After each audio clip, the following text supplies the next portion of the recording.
Good afternoon, ladies and gentlemen. It is Thursday. It's August the 19th, 2021. It's another Technical Alpha podcast. Got a great show lined up for you today. If you haven't been here before, we talk about video games, movies, and television, and all sorts of complete and utter nonsense. As long as we think you're at home and listening, we'll talk about it. I thought I had more for that intro, but it's gone. That's all I've got. I was trying to give Jeff some time to drink his Canada Dry. So before we get started, Mr. Black, the usual question: how was your week? It was fine. It was another week, same old same. Yeah, been enjoying the weather. We've been very lucky in the last week with weather. Well, I mean, we deserve it because we went through like a month of cloud and rain and more cloud and cold and half kind of sunny, not sunny. We've earned it. Yeah. We've earned it. Yeah, no, we've had, most importantly, it's not been as humid as we had it, like early on. Like we've had the heat, but not the crazy humidity. So that's been a bonus. Yeah, this last week, for me, was getting out the Monster Hunter Stories 2 review, and then other than that, it was just playing some Call of Duty Cold War multiplayer for a bit, because I'm in between review games. The next one actually just launched, I think it's either today or tomorrow. It's 12 minutes. It's that indie game that we've seen at E3 and whatnot. I don't know if you remember it. It's like top down looking at an apartment and everything happens within that apartment and you're trying to like solve the mystery or whatever going on in the apartment. You're watching them live out their lives or some shit. I can't remember the, more detail than that, but I knew that I was interested in it when I saw it. And I think there's even a couple of relatively big names attached to it for voice acting purposes. But otherwise, that's the next game that I'm checking out that just popped. So I was burning some time in between. And playing some Call of Duty, Cold War. Otherwise, I also played Magic the Gathering Arena last night. I just felt like playing a card game. You know, once in a while, it crops up, I get the feeling to play a card game. And, Hearthstone, for anything other than Battlegrounds right now, is a hot mess. And so I jumped back into, Magic the Gathering, which was nice. We actually talked about, this was, weeks ago now, would have been many weeks ago now, the time doesn't mean anything anymore, about how Magic was partnering up with Dungeons and Dragons to bring some stuff. And so I was playing with those cards last night. I'd got a couple of packs with in-game currency and whatnot, and seeing the new mechanics that they had that were they're merging D&D with Magic, so it was kind of cool. So there's a lot of cards where you're rolling D20s like you would playing Dungeons and Dragons. You're going through like quest stuff with cards. We're going through dungeons and different things happen at different points. Kind of like similar to artifacts in Magic the Gathering, but with dungeons attached to it. So it's kind of unique stuff. So that was kind of fun. Did that last night, and then I'll get into 12 minutes next. But otherwise, same as you, enjoying the weather, getting outside, getting the vitamin D naturally while we still can, before it's back to this bottle of vitamin D. And had my first get-together, or went to my first get-together with many people since the pandemic had begun. My cousins put on their what used to be, and until last year of course, but yearly Daisy Dukes party where everyone has to show up wearing Daisy Dukes. Guys or girls, doesn't matter. There was a lot of milky white thighs walking around in Daisy Dukes. Including mine. No thanks. Including mine. It was, but it was a good time. Lots of washer toss and beer was had at this, amongst other things. But yeah, it was 99% outdoors as well.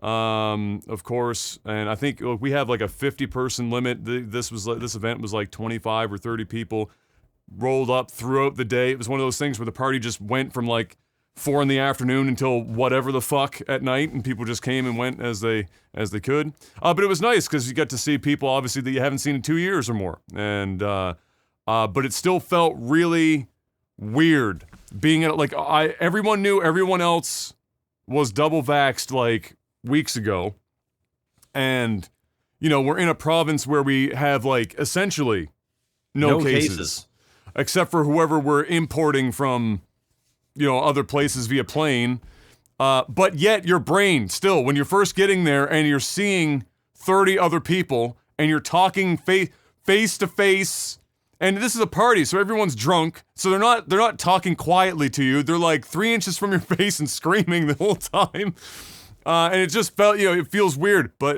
you know, after a while you kind of like finally forget about it, and of course you have a few drinks and then you really forget about it, and got to enjoy it. So that was nice, to say the least, to be able to have something like that, for sure. But otherwise, that was pretty much it. That was the week, and now here we are. Time to talk about some video game news. You ready, Mr. Black? Ready. Activision Blizzard updates. There are none.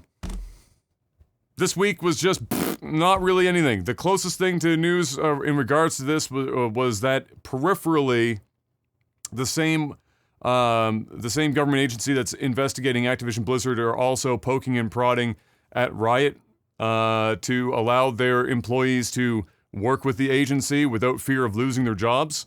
They had given them Riot notice back in like fucking June or something. And Riot still hasn't actually gotten back to them about that, so they're poking them again. That was pretty much it. There's nothing else at this time, and so nothing to report on for this week for that. NVIDIA, I just put this in because I found it funny, because when I saw it, I was like, I had a no fucking way moment. So NVIDIA, way back in what was it, April or whatever, when they had their keynote, they always have like their CEO or whatever, he's standing in his kitchen at home giving these keynotes since the pandemic started. And when I watched that last one in April, I think I was watching it, I was either on Discord or I was live streaming it, I can't remember which one now. And I said out loud, I was like, this guy looks like he's being rendered. This doesn't look like a person standing in this kitchen right now. It was super close, but there was like this uncanny valley bullshit going on. I was like, that doesn't look right. But they didn't mention anything about it. Well, just this week, they came out and said, by the way, he was completely rendered back in April. And then they showed the process of how they made that happen. And, you know, very, very impressive. I mean, the uncanny valley was there, but it was like, my God, freakishly close. Scary close. Almost like, you know, it's like when we've seen the deep fake stuff, and it's like, yeah, it's kind of janky right now, but you can just see where this is going in the future, where it's not going to be janky forever, and then it's going to get real hard to be able to separate reality from fiction.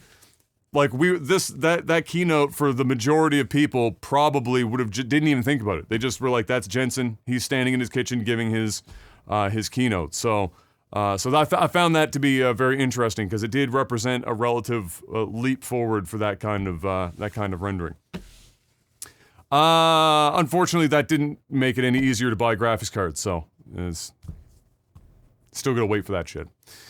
Remedy, this is news for you, Mr. Black. Remedy announced that they are now in full production mode for their upcoming unannounced game, which many believe is Alan Wake 2. Remedy reacquired the IP back in 2019 and said that the next game that they were working on is connected to what they call the Remedy Connected Universe, because a couple of their games apparently all happen with the same universe.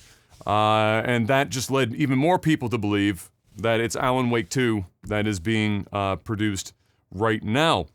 Epic Games, we don't know what the actual game is, but we do know that Epic Games fully funded that project, and so it is very likely that it will be a permanent, if not very lengthy, timed exclusive on the Epic Game Store when it does eventually drop. They also have a smaller project that they as well haven't named yet that is also in full production. So they have two things. One of them people think is related to the game Control. You remember that one? That was the Yep. Okay, so they think it's that. It's like a sub part of Control, and then they think the major big one is Alan Wake 2. And so I suspect, given we're getting closer to the stuff like Gamescom and the end of the year shenanigans, we'll know one or both of those projects in the not too distant future, especially since shareholders are going to be like, what do you got for us? You can't just tell us you got some shit cooking. What's in the oven? And so we'll probably find out about that in the next couple months. But yeah, I haven't, okay, it's a funny thing, I haven't played Alan Wake 1, but you have. Yep. And you quite enjoyed Alan Wake 1, didn't you? I do. I enjoyed it a great deal. So do you think if they drop a second one, you're in to give her a look? I'm in. Oh, I'm definitely in. I'll definitely play it. Yeah. Alan Wake is like the same level for Resident Evil for me. Okay. So I'm they kind of had it was like the flashlight thing was really quite cool in Alan Wake. That's the only thing I can remember about it was that the flashlight was more or less your gun. You didn't have a gun, it was your flashlight.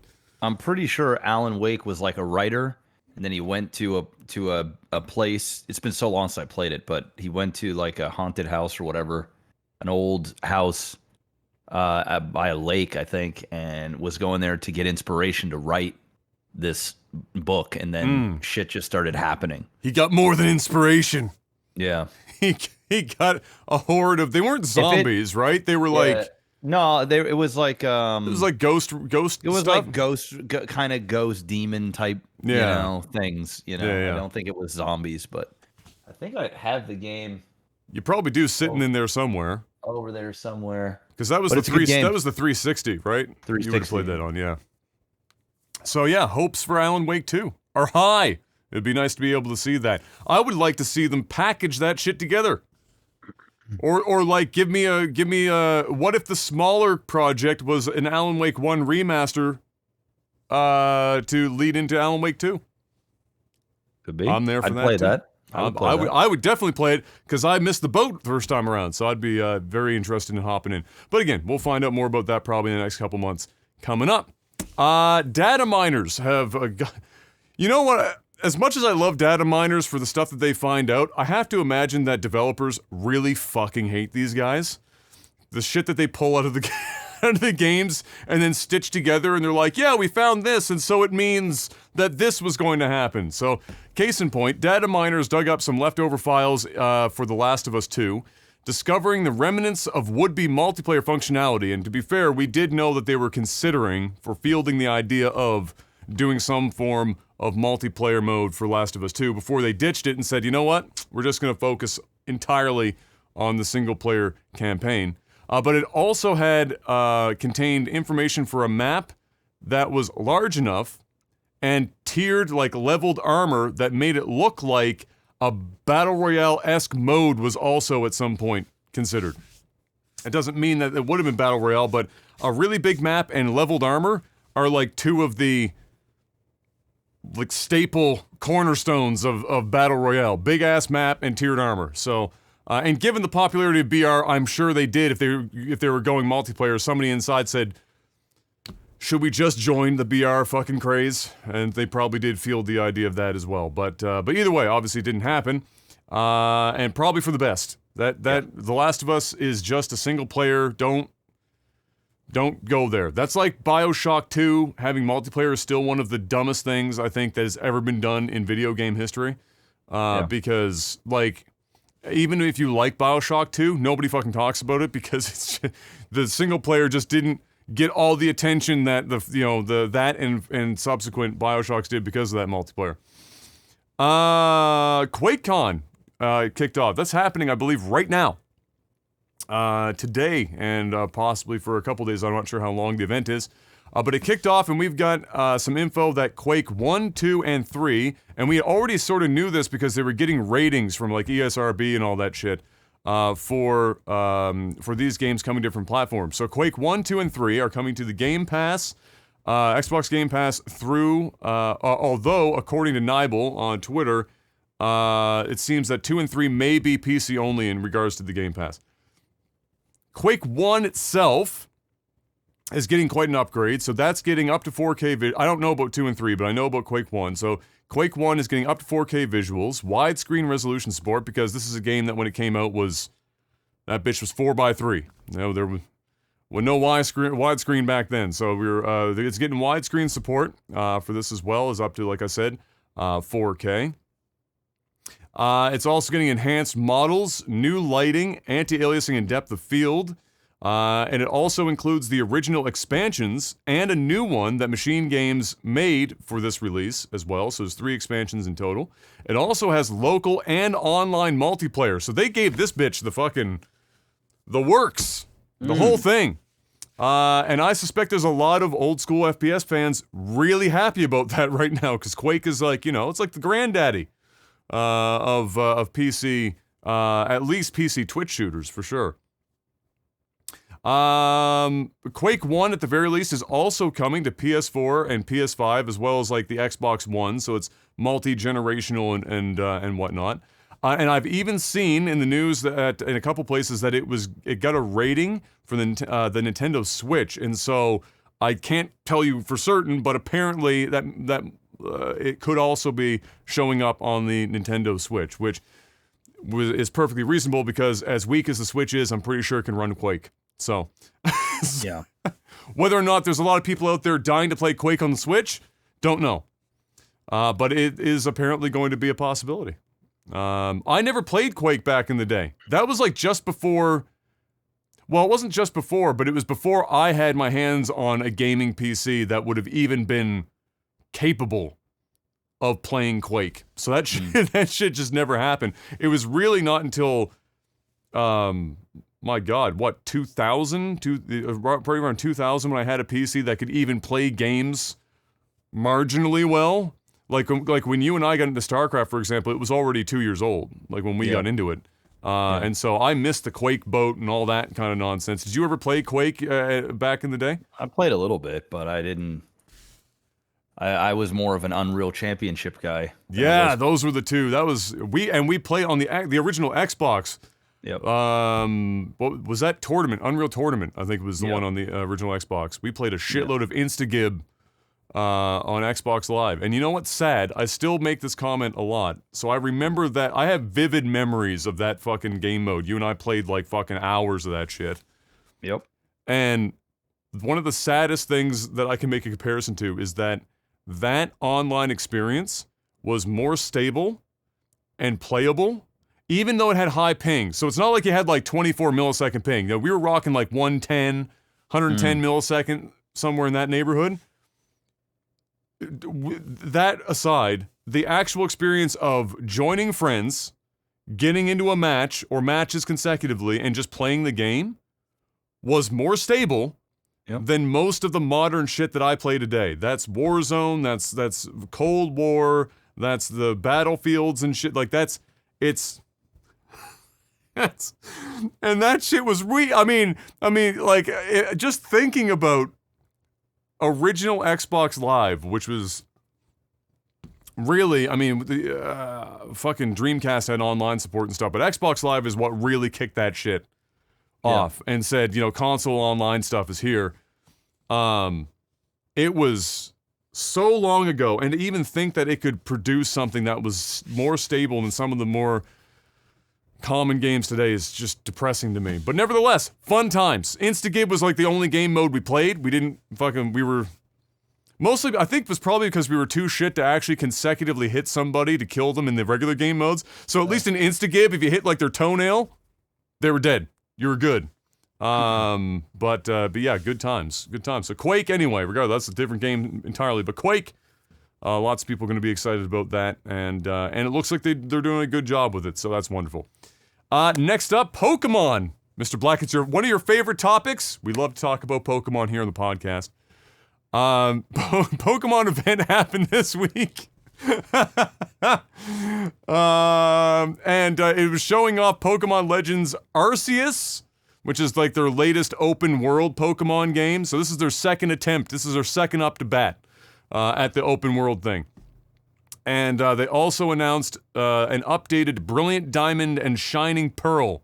I don't know what generation that is now. That was just before Platinum? Maybe? I can't remember now. Or was that after Platinum? It might have been because I don't find so many Pokemon games now I can't remember. Either way, that's also happening. So my takes on this, and then we're gonna take a quick peek at the trailer for Arceus, because I do want to see your reaction. Very selfishly, just for me, I just want to see Jeff's reaction. This is not for any of you at home. I just want to see Jeff react to this video.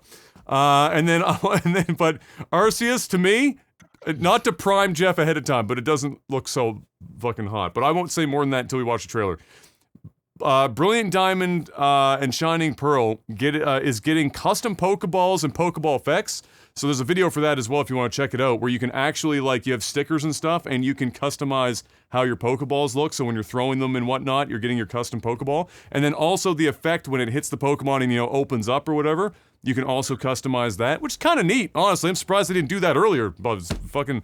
I never thought of that personally, but now that they're putting it in front of me, I'm like, yes! That should be in, like, every Pokemon game, absolutely. So they have that as an option, as well as more recent stuff that you've been able to do, like customizing your trainer. They're putting that into the game. Grand Underground, which was a major part of the originals, has been completely overhauled and allows you to design your own room as well. So lots of customization now in this version. As well as it still containing, I should say, hideaways. The Union Room is also returning for both local and online multiplayer. And you'll be able to have Pokemon follow you around, so similar to what they did with, you know, Pikachu and Pokemon Yellow and subsequent Pokemon games, you could choose which Pokemon to follow you around. They're adding that functionality for this as well.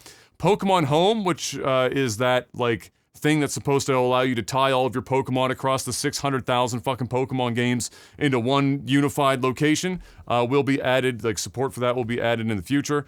And a special edition Switch Lite will be released, which resembles the DS Lite that launched with the original game. So, like, the visual is, like, very similar to their DS launch. That launches BDSP on November 5th. But now it's time to give a quick little peek-see. I'm just gonna put the starting screen up here for a second while I get the video set here. We're gonna take a little peek-see at Pokemon Legends Arceus. You let me know when you're ready. I'm ready. All right. 3, 2, 1, go.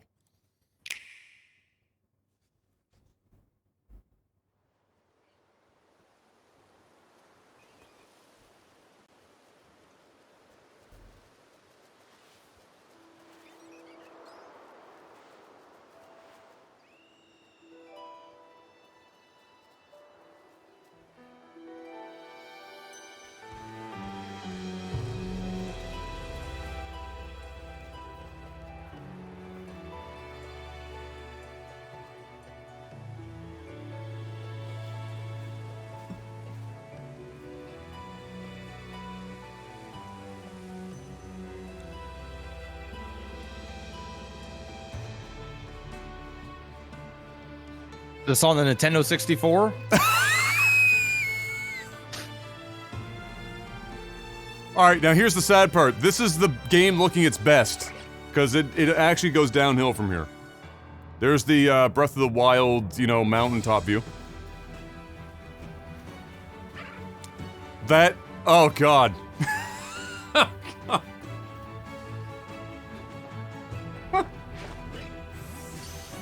Wow.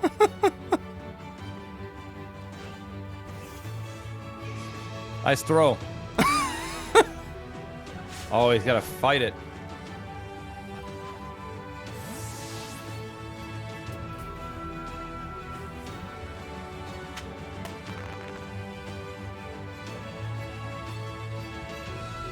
Oh my god, dude. It looks unfinished to me.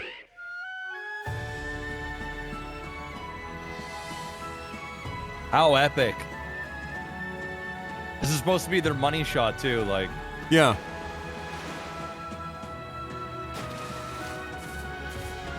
Music is fire.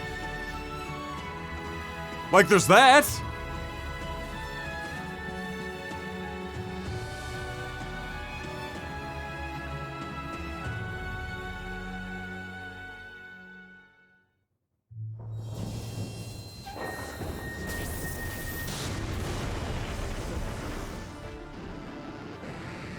Oh, the Pokemon sounds. Are they still using Pokemon sounds from like fucking 1998? Like Please no.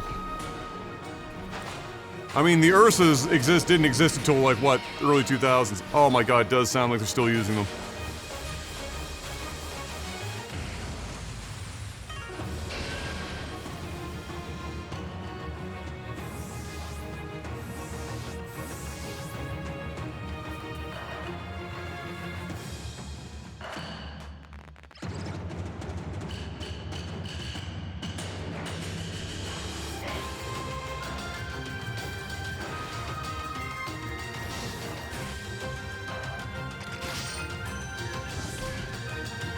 So I found there lots of dodge rolling as the trainer.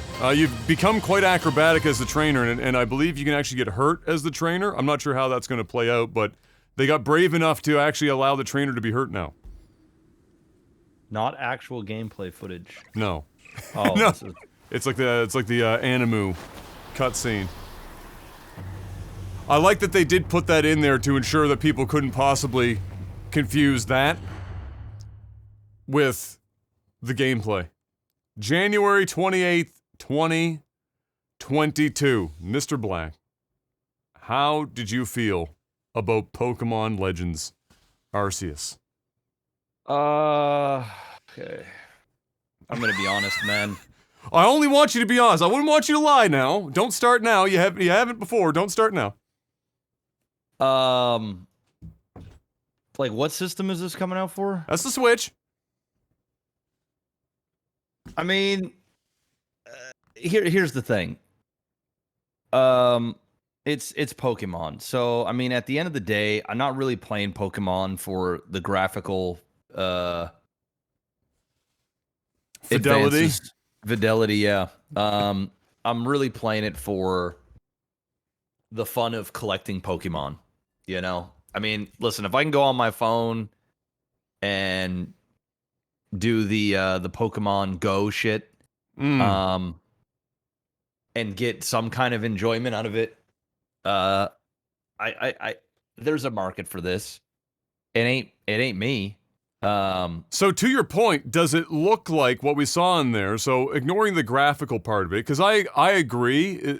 While I think it is a fucking joke that an intellectual property that is like on number 3 on the list of all-time most insane moneymakers globally, that this is still what we're receiving for like animations and visuals and audio in 2021.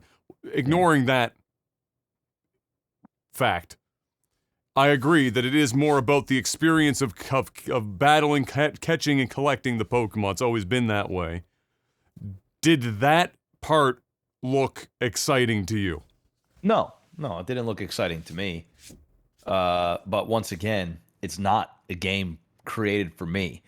There might be there's probably millions of Pokemon fans that it looks exciting, especially kids, which is what this is targeting. I mean, believe it or not, these games aren't created for the 34-year-old Pokemon. Oh, lover. I don't believe it. No. Now they're gonna sell games to 35-year-old Pokemon lover from back in the day, or even a 40-year-old Pokemon lover. But ultimately, they're skewing towards this generation and last generation of Pokemon enthusiasts. And I think guys like us that were Pokemon fans, or even are still to some degree, we're going to be the most judgmental on this game and any other Pokemon game that comes out. So, you know, my point of view is it looks like shit. It looks like a poorly built game. It looks rushed. It doesn't seem engaging at all, and it doesn't feel like there's any playing that doesn't. I don't think I'd feel pumped to find a Pokemon. It just looks bland as fuck. But with that being said, it ain't for me. It's not built for me. So this thing is going to sell a shit ton of copies. Oh yeah. It's gonna do very well, Oh yeah. like they all do. Yep. And if the game is bad, it'll just be forgotten. And then they'll come up with another Pokemon or remake in 6 months to a year, and we'll move on to the next thing, right? It's like that. It's like that Eevee stuff. Like at least with the Eevee was the last Pokemon game that I bought for the Switch. Oh, the Let's Go Eevee, Let's Go Pikachu. Let's Go Eevee. Yeah. So I bought that one. And, you know, although that game wasn't for me, it at least had enough elements of the new to attract me to a degree where it had some sort of playability.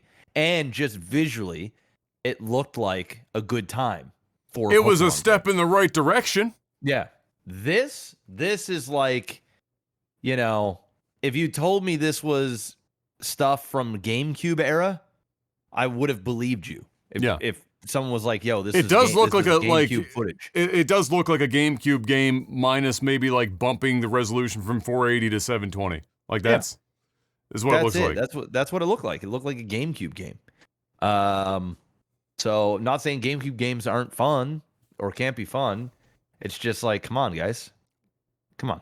I do, yeah. So I absolutely agree with everything that you've said, because ultimately these aren't, and I think that's something that I have to remind myself, even though I don't agree with the idea, is that this is obviously in large part for newer generations of Pokemon fans. I think they don't necessarily ignore the probably 40 million 25 to 35-year-olds still playing, buying, trading, do whatever Pokemon stuff, but they obviously also have to, you know, reach back and get younger people and keep that because train going. The olders are gonna keep getting older. Yeah, exactly. Right? So they got to dip back in. Eventually, they're gonna stop playing your fucking Pokemon games. Yeah. Right. Some won't. Some will. Yeah. But the majority, I think, there's probably enough elements and nostalgia in these that's their hook to get us to want to buy it to some degree. And then everything else is to attract this generation, last generation, to keep getting and being excited about Pokemon and revisiting old related Pokemon stuff that we fell in love with and trying to recreate that magic. It's kind of like what Star Wars tried to do, you know, with Episode 7. It's just like, it's like we've been there, we've seen it, we've done it. Yeah. Great, but that movie wasn't necessarily made for us. Yeah. So the same thing with Pokemon. Yeah, I think the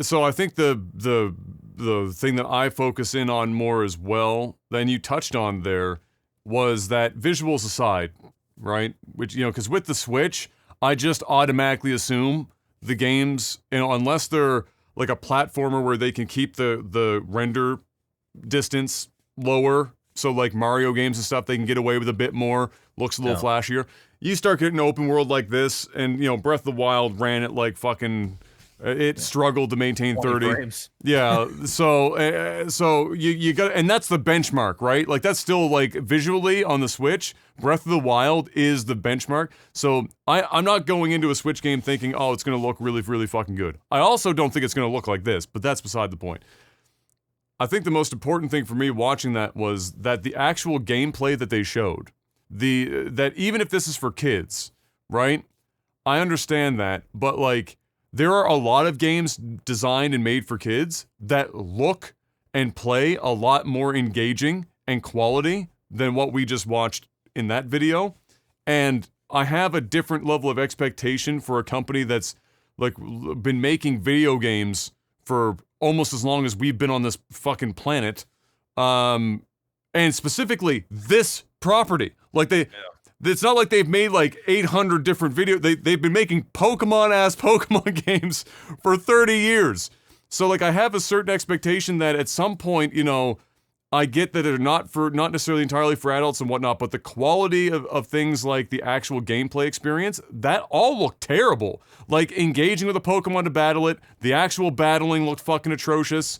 The animations for rolling and whatnot, and like the trainer being involved didn't look good. Well, look at the likes to dislike ratio, man. People are eating this shit up. Well, that's just it though. And you know what? I tweeted this earlier. I tweeted this earlier. Let me just pull up this fucking tweet because it was specific to that point that you're just bringing up now about everyone on there. I said, I wish someone looked at me like Pokemon fans look at literally any of the games that are released, regardless of how bargain bin it looks or plays.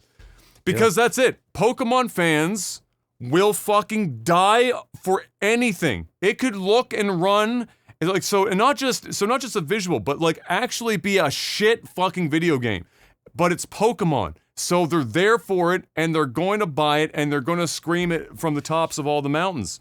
And I also said below this, and this is true, that I personally wish I was able to be excited about something so easily. I would love to be able to look at something that looks like they spent 4 days and $7 to put together something they're going to sell 30 million copies of to a massive group of people with an intellectual property that makes more money than God, and be like, yes, I'm all in, I'm screaming for it. I want to be that excited about it.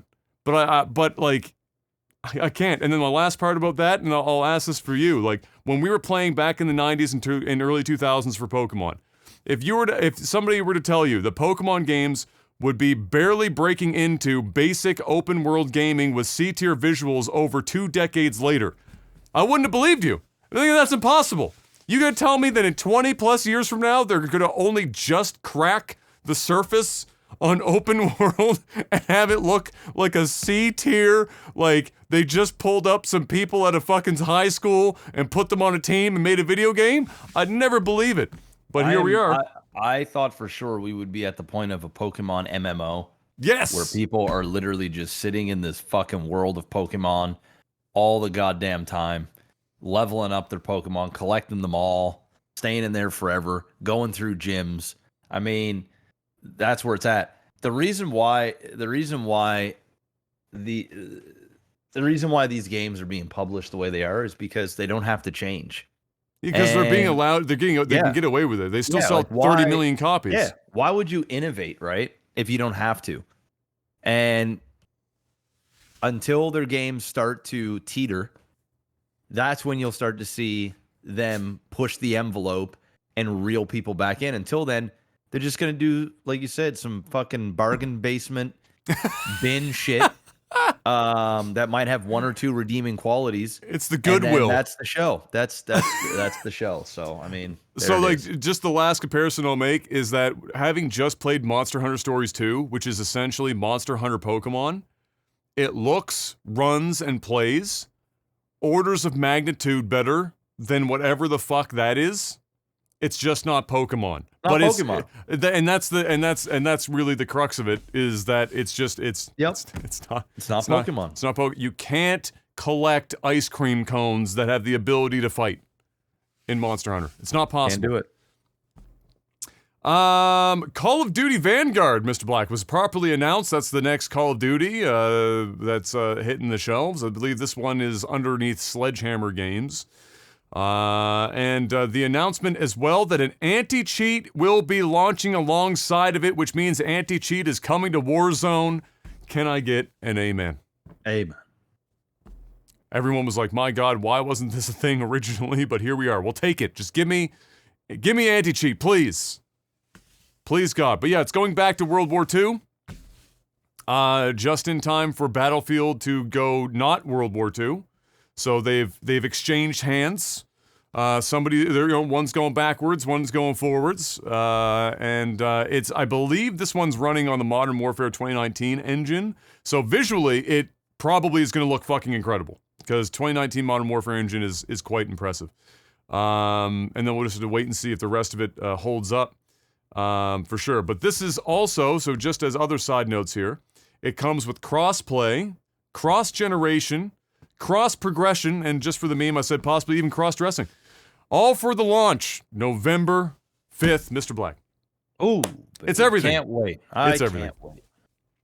Cyberpunk 2077 went on sale earlier this week for the Xbox One and PS4 specifically, just those versions, for $10 whole. I'll pass. Especially on the older ones. That wasn't on the PC or some shit. That was like we know these are broken. PC, PS5, it's still passing. Yeah, no, It's still a big pass for me. Yeah, no. Yeah, that ship has sailed. I'll never play that game. ever. And then I had underneath this, guys, I wish I had more PS5 news for you, but they have been dead silent for ages. And people are still waiting and wondering when we're going to get a PlayStation showcase before the end of the year for like the holiday season coming up. People are just buying PS5s like they're going in a style, so I guess they feel like they don't really need to step outside and actually show anyone what the fuck is coming. But I don't have anything for you. It's not that I want to talk about Game Pass all the time, but that shit is, we're constantly getting Xbox news and we're getting nothing from the PlayStation camp. Zero. So maybe that will change. Maybe it will change.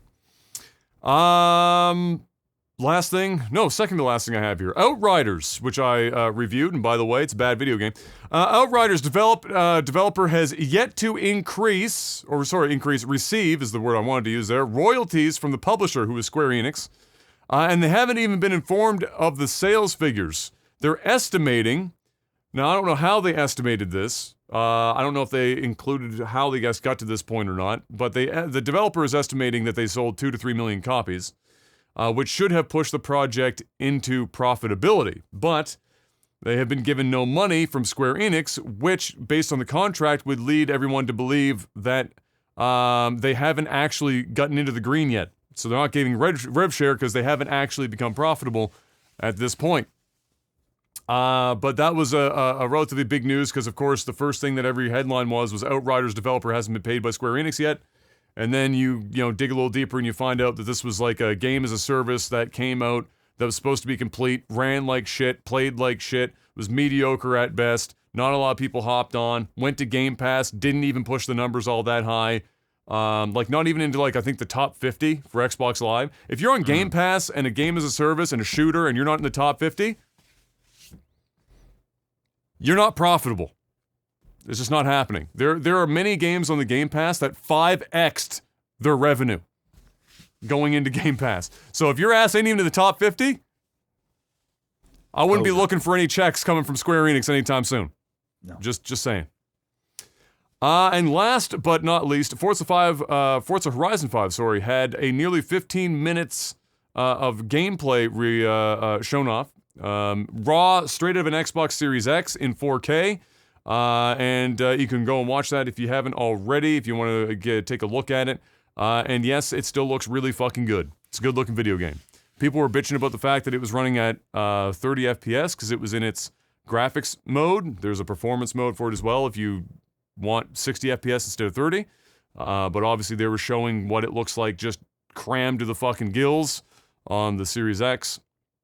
And I suspect if you want that fidelity in 4K and 60, obviously, you're gonna need a PC for that bitch, and probably not a weak one either. You're gonna need a PC with strength, some grunt. But yeah, it looks fucking amazing. Every time I look at it, all I can think of is Fable. I'm like, what is Fable gonna look like? If this is what a racing game looks like, show me some Fable. I'm in. And that's it, Mr. Black. It's time for you to do your thing. It's time to sell everyone at home on our great sponsor products. Well, before we do that, guys, patreon.com/LagTV. That's where you're going. Go and throw money at the screen. Support the podcast directly. If you want to support the podcast indirectly, you can do that via sponsors. You can check out NordVPN, which right now, they have 73% off plus 4 bonus months when you get a 2-year subscription. That is less than the cup of grande cinnamon dolce latte a month. All right? Up to 6 simultaneous devices that you can connect up to.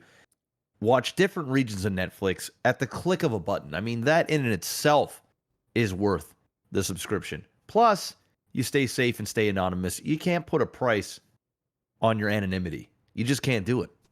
All right? So next time you're out in public, you're traveling, you're on the airplane, you're out in Las Vegas somewhere in a hotel, you're wherever. You're at your mistress's house, and you don't want to have the IP there in case your other lady looks through the phone and check where you were. That's You're a high in tech. That's a Russia. high tech significant other you got right there. That's high. It's high tech. I don't know if M knows what IP addresses are. Well, just in case she does, Adam, that's why you got NordVPN. That's true. All right, It's true. That's it. Keep So me head on safe. over. Keep them safe. Mm. NordVPN.com/OTT. Use the promo code OTT. 73% off, 4 bonus months, and a month money back guarantee, which means after 30 days, if you don't think the servers are fast enough, they're not doing what you thought, you just don't want it, get your money back. So go ahead and do that. I know a lot of you guys, your subscription renewals are coming up. So it's time to renew, and this time with an even bigger discount. Also, we have Elgato. If you guys don't already have a Wave, what is it? The Wave.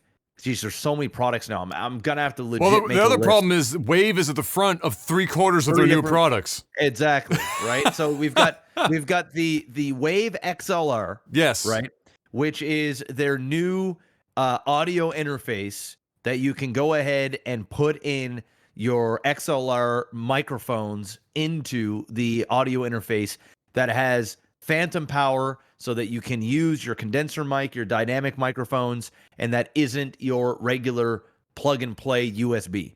If you have a USB, you can go ahead and pick up their Wave 3, which is their microphone, plug and play microphone that you can take on the go. That's what I use when I'm doing my IRL stuff. And it also comes with the software and things that you need to make some, vocal changes on the fly and add effects and all this other cool stuff that the cool kids are doing these days. Also, you've got a Stream Deck, which is just a big hotkey hub at the tip of your fingers on your desk that you can go ahead, click a button, and that can take you to your favorite podcast, your Spotify playlists. You can check your CPU usage, your percentage. Right now, I'm hovering at 6%. You can play sounds. You can hotkey things for video games. So if you're playing MMOs and you don't want to use like Shift Control 5, you can make that just a hotkey on your Stream Deck and click the button with your own custom logo that you want to put for the button. You can virtually route it to do almost anything at this point. People are using it to turn on their Elgato lights, to do virtually anything on your PC. It's that powerful. So make sure you go check it out. Super easy to use, and you can get them in all different sizes.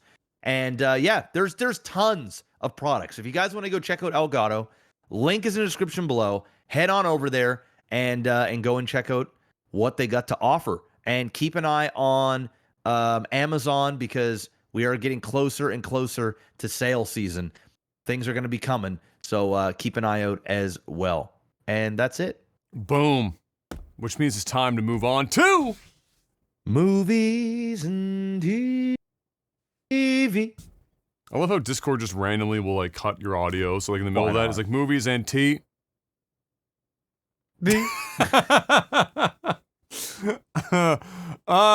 Star Wars Visions, Mr. Black. We have something else. So have you seen this yet? No, I haven't. Beautiful. And we have a minute and something trailer to check out here. Star Wars Visions. It melds two things that lots of people have been waiting a long time for. Star Wars and anime. Cramming those two bad boys into the same room together and not letting them out until they produce something. This is a series of, I believe, 7 episodes coming later this year, September 22nd. All done individually by different anime studios. So each episode is handled by a different anime studio, so obviously the styles and whatnot are all pretty wildly different. And this is a trailer for that. So let's check this out. 3, 2, 1, go.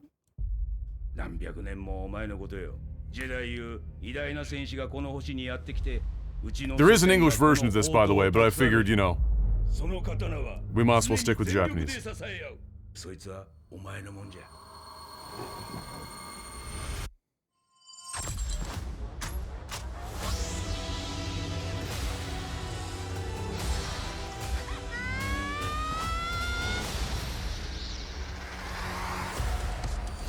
Some of the styles in this are actually pretty dope.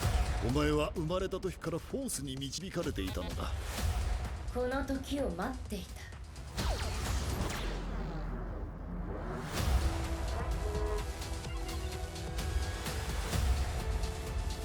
このような闇と初めて対峙した。闇を感じた。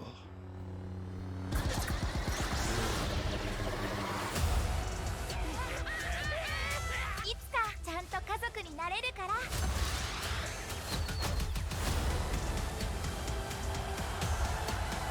最高のライブにしよう。フォースと共にあらんこと。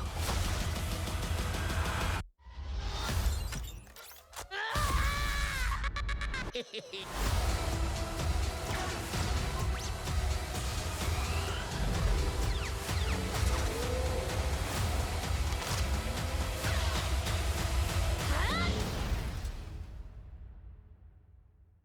んでお受けします。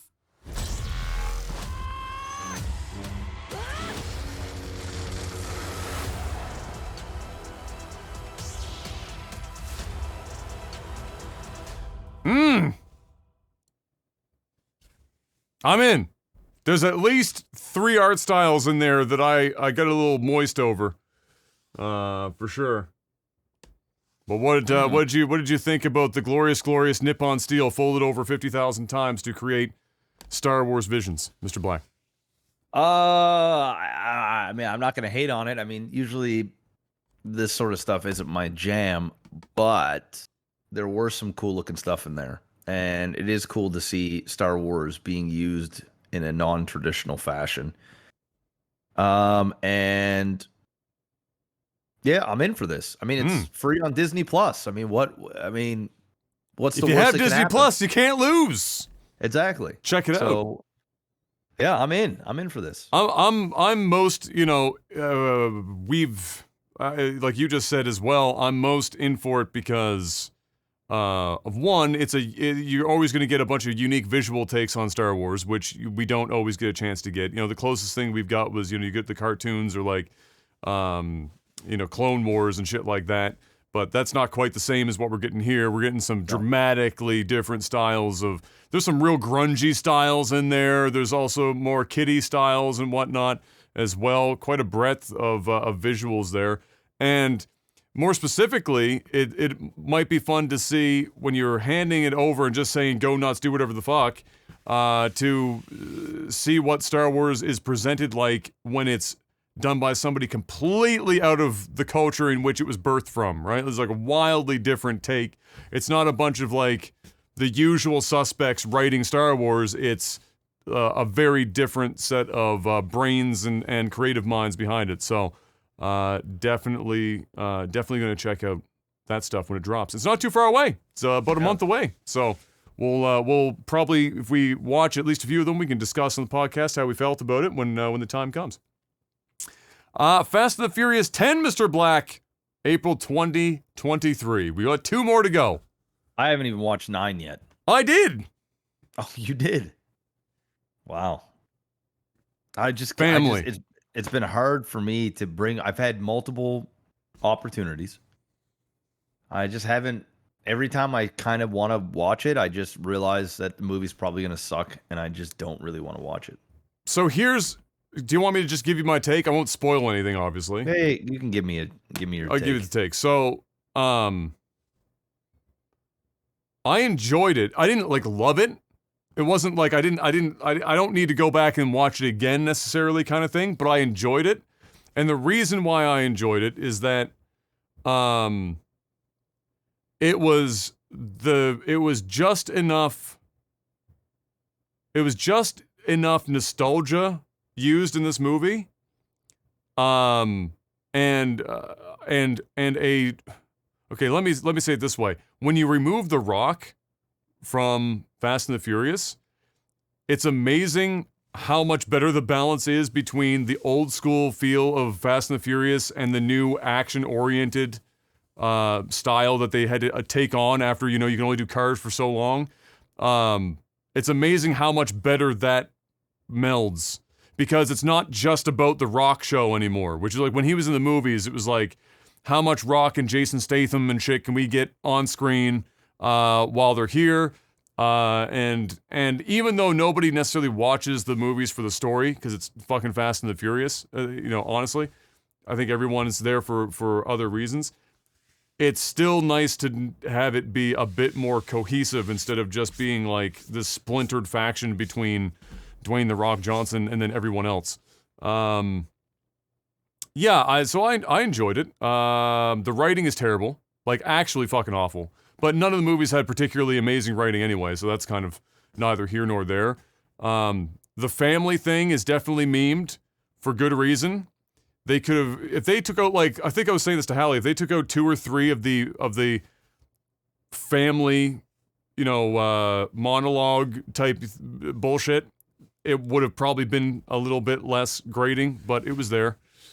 But yeah, I would just say it was solid. I don't know where I would rank it in the grand scheme of things, but I don't think it's a bad movie. I think it's a movie for somebody who wants to see how they end all this shit. Because the only other thing that I would say is it's like they're trying to make the Avengers, but Fast and the Furious. It's like we just pull characters from everywhere and put them behind this unified cause. And so maybe I might watch it tonight. I might watch it tonight. It was for me. I mean, it might be different for you because you like The Rock in the movies more than I did. So it'll be fun to see how you feel now that The Rock isn't there. But for me, I just fuck. It was nice because it was not the Rock show anymore. It was like more characters had screen time, more characters actually meant something. It was nice to see, and I think part of it is that Vin Diesel went out of his way to drill the family thing home, almost to spite fucking Dwayne. Honest to God, it felt like not Fast and Furious 9 was to set up 10 and 11 for the finale, but also to give a middle finger to Dwayne at the same time. All the same, but yeah. I recommend it. I mean, it's Fast and Furious. So there you go. But yeah, do I think that it's gonna end at 11? Yes.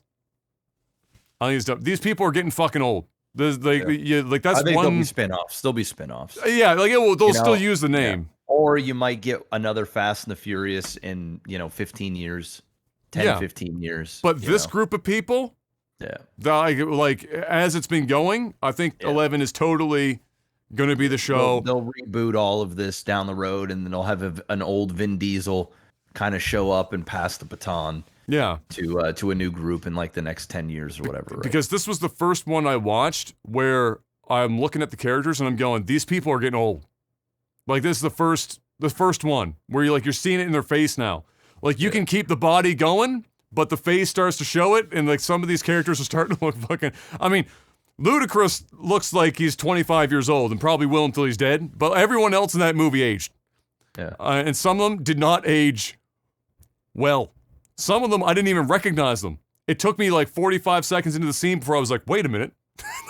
That's that person. What the fuck happened to them? So anyway, yeah, there you go. Fast and the Furious. I also watched Black Widow, which I think you did too. Yeah. That was okay. I didn't really like it. It was just okay. Yeah. I actually fell asleep at one point. It was a Marvel movie. It was like a formulaic, by the book, here's a Marvel movie, 6 out of 10. Yeah, did you watch Suicide Squad? That we didn't get a chance to watch yet, no. Yeah, that was the best movie I've seen this year. I have to convince them because she hated the first one so much that I'm trying to tell her this is not the same. I was like, this is James Gunn. You like this over here? Better chance that you'll like this one this time around. But this one's infinitely better. Yeah. It's not even is not even comparable. Definitely my favorite movie of the year. Easily. Yeah. Like by a substantial margin. Yeah, so I'll have to eventually I'll watch it. Dude, and I'm telling you, it's gonna take 10 minutes, 5 to 7 minutes to be in 100%. Okay. Like the first 10 minutes of this movie. He's got his hook early? It might actually be like the first 5 minutes. As soon as you see the weasel, you're in. And the humor, everything, you're just like, oh my God, what the fuck? And that was it. James Gunn was the right guy for that. And then it never let go. Like there was no There was no downtime in this movie. It was just like, it's constant. The first 5 minutes, there's action, and it's constant the whole way through. Like, it's good. Any expedition they have is just pure humor. Dark. All I needed to see was that it was James Gunn doing it, and I knew that it was the right man for the job, because he basically did exactly this movie with Marvel. It was called Guardians of the fucking Galaxy. And then he comes over here and he does this. This is just darker, rated R Guardians. That's what this is. Right? Yeah. So as soon as I saw that, I was like, oh, that's he's going to smash that out of the park. It's whatever. So I'm sure it's good. And we'll eventually get it, our eyeballs on it for sure. The last thing that I got my eyeballs on this week was the recently released, if not today, I can't remember if it was today or the last couple of days, Eternals trailer dropped. Yeah. And watch that. Did you check the trailer out for that? I did. Yeah, how'd you feel about that? It looks good. I'm intrigued. I mean, I'm excited to see what they do. I like the cast. Phase of Marvel, I thought the cast was interesting. Yeah, it's good lineup. Good lineup of people, and we'll see. Apparently this is supposed to be pretty amazing. And they've done apparently some really insane stuff with this movie that has just never been done before. So we'll see. In what regard? When you say that, like visually visually and story wise? Okay. It's apparently going to take the next. Like this will start up the next phase. Like I shouldn't say start it, but really like here we go. You know. Okay. And apparently, like the big baddies coming from here, like kind of make Thanos look like, you know. It's that power creep, Jeff. As time goes on, they got to get bigger and badder. That's it. And you're looking at Thanos going, this motherfucker snapped his fingers and literally erased half the universe. But wait, there's more. We've got bigger and badder. So, yeah, I like the trailer. I think it looked quite promising. I like the cast, like I said. I was most interested to see Angelina Jolie show up on screen because I didn't know any of the, if she was already known to be attached to it. I didn't know. Oh yeah, she's been for a long time. So I didn't know. But so when I saw a trailer and I saw it pop up, I was like, oh, I didn't expect her to be there. Nor did I expect to see what's his face, the Brit, fucking. Oh, from Game of Thrones. Yeah, fucking what's his name? Oh, anyway, I like him as an actor. I think he's a great actor, so that was also nice to see. But yeah, good cast. I'm looking forward to it, and hopefully I feel comfortable enough to walk into a theater by the time that shit drops. That would be nice, but if not, then fuck it, I'll wait like everyone else. I'm pretty comfortable at this point to go to the theater. I haven't seen a movie. There hasn't been a movie that's kind of driven me to the theater that I just can't watch here at home. Yeah. Ironically, now that we're at a spot where going to the theater is not much of an issue, there hasn't really been any movies that have dropped. There hasn't been any major movies, so it is what it is. Has anything else come up on your radar this week for movies and TV, Mr. Black? No, it's been pretty quiet. All right. Well, then that means that we can officially move on to tech support. Patreon.com/lagtv. Each and every week, put up the post for tech support, where for $10 or more a month, we give you, well, nothing really right now. But we'll be working on that. Do you have all of the shit? Tube? I've got tubes pre-packed. I've got everything here. Do you? Okay, so I've got a couple that were left over from last batch. I think I have like 7 that I've got in my bedroom stored. And then I'll have to look at the list, and then whatever's there, I'll just give you the number, and then you guys, whenever you get time, you can just slap the tubes together, and we'll go from there. But yeah, so for now, though, you can just ask us questions, and we answer as many of them as we can each and every week on a segment called Tech Support, and this is exactly that. We answer as many as we can. Let's see what we got this week. Jorbach asks, Jorbach might be the first person on this list every week. Is impressive. What makes you involuntarily shudder? Scratching of a chalkboard. Every time. I was lucky. I wasn't one of the people that got bothered by that. People that bite ice cream. Good one.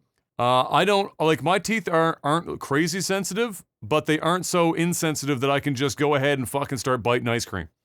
And so when I just see somebody dead ass friggin' bite an ice cream, it just makes my body, my teeth get like fucking weird. I'm like, oh God, fuck, why? Yeah. Savage, absolute savages. Really. And who the fuck bites an ice cream? Even if your teeth can take it, who's out here biting an ice cream? Somebody that's hungry, man. Somebody that's hungry. Buy a sandwich. Exactly. Lick an ice cream, bite the sandwich. Fuck's fucking wrong with you? So I would say that's probably my number one. I like this question. Seth, you're told you need to live in Bangor, Maine for 2 weeks. How do you make it bearable? You bite ice cream.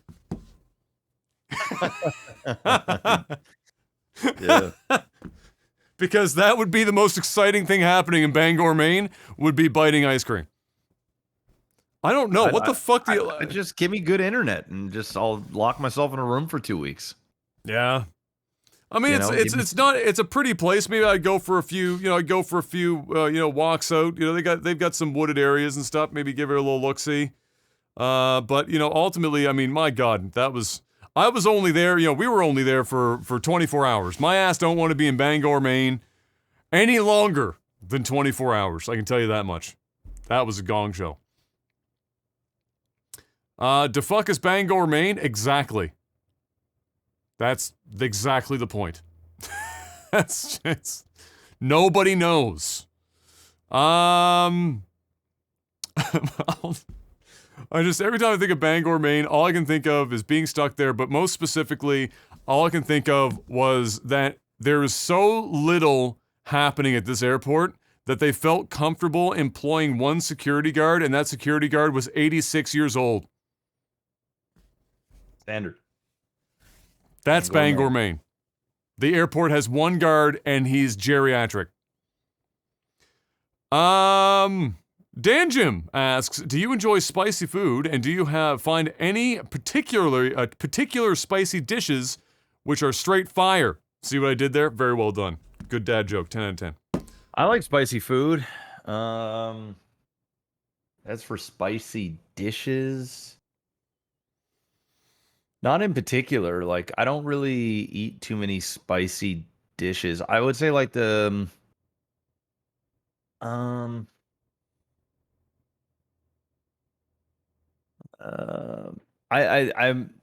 mean, I used to have this when I worked at Eastside Mario's. I used to eat it's called like a spicy firecracker shrimp bow tie or something like that. Oh, like a bow tie pasta shrimp thing? Yeah, it was a bow tie pasta shrimp dinner, but it was a spicy one, and they put like some sort of spicy. It was like Cajun or some shit. I don't think it was Cajun. It might have been. I don't know, but that was pretty fucking spicy. And it was delicious. I gotta ask you this question since you brought up Eastside Mario's.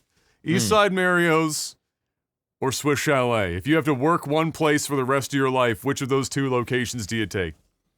I'm working at Swiss Chalet. Oh, really? Yeah. Why is that? What was the difference between the two?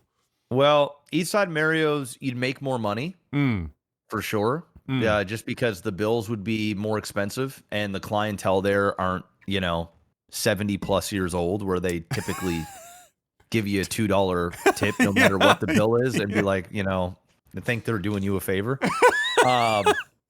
But Swiss Chalet, I think the food, number one, the food is healthier. Yeah. And in my opinion, the food is better.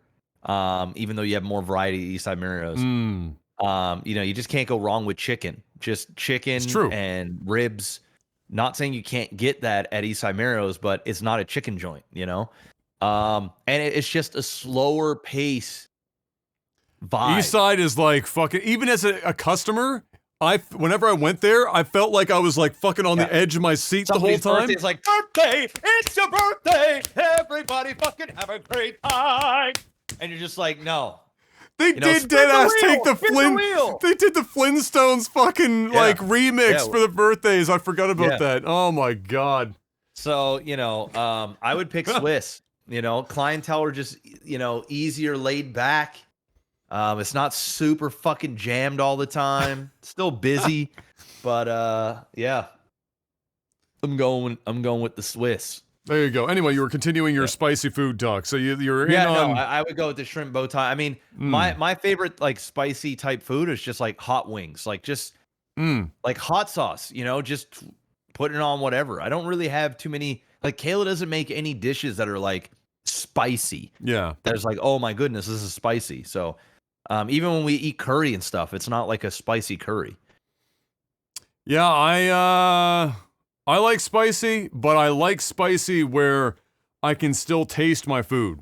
Yeah. Some people like to bomb themselves to the point where they don't taste anything. It's just their mouth is on fire, and it like all of their taste buds are completely numb, and you can't taste shit. There are peppers and stuff that you can put in, like Jeff was